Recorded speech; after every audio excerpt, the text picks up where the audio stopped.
নাশকতার আগুনে ভস্মীভূত হলো একটি দোকান। হাপানিয়া বাজারে এই অগ্নিকাণ্ডের ঘটনা ঘটে। ক্ষতিগ্রস্ত দোকান মালিক দেবব্রত শীলের পরিবারের অভিযোগ, শাসক দলীয় দুষ্কৃতীরা দোকানে আগুন লাগিয়েছে। ফের নাশকতার আগুনে পুড়ে ছাই হলো একটি দোকান। হাপানিয়া বাজারে দেবব্রত শীলের দোকানে সোমবার গভীর রাতে আগুন লাগে। একেবারে পুড়ে ছাই হয়ে যায় দোকানটি।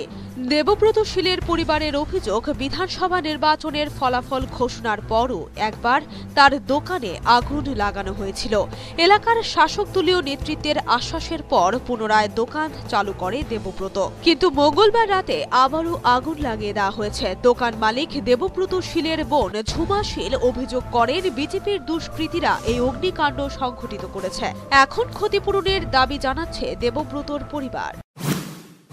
3 তারিখ রেজাল্ট দিছে ভোটের 6 তারিখ রাত্রেবেলা 1টার সময় এখানে আগুন লাগানো হয়েছিল। এর আগে দিয়া সন্ধ্যার সময় একটা পোলাপান দোকানের মধ্যে বাইরাবাড়ি করছে।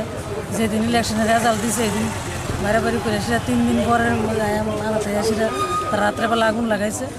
আর তারপরে এই বিজেপির কয়েকজন নেতা বাড়িতে গেছে, বাড়িতে যেয়ে গেছে তোমরা দোকানটা পুরনো উচিত হয়েছে না, তোমরা অনেকে আবার দোকানটা দো কেটা ফুটছে আমরা দেখুন। তারা কইছে পরে এসে দোকান দিছে। এদিকেরও বাজার কমিটি আছে, তারাও কইছে তোমরা দোকান দো আমরা দেখুন। কালকা রাত্রেবেলা 3:30-3টার সময় আগুন লাগাইছে। এখন আমরা চাই আমরা যাতে ক্ষতিপূরণ দেয়, আমরা ক্ষতিপূরণ দিতে হইব। দোকান আবার পুনরায় হেন আমরা দেওয়ান দিব। দেবব্রতর পরিবারের সদস্যরা জানান, নাশকতামূলক অগ্নিকাণ্ডের ফলে পথে বসতে চলেছে তাদের পরিবার। Bureau report, news vanguard.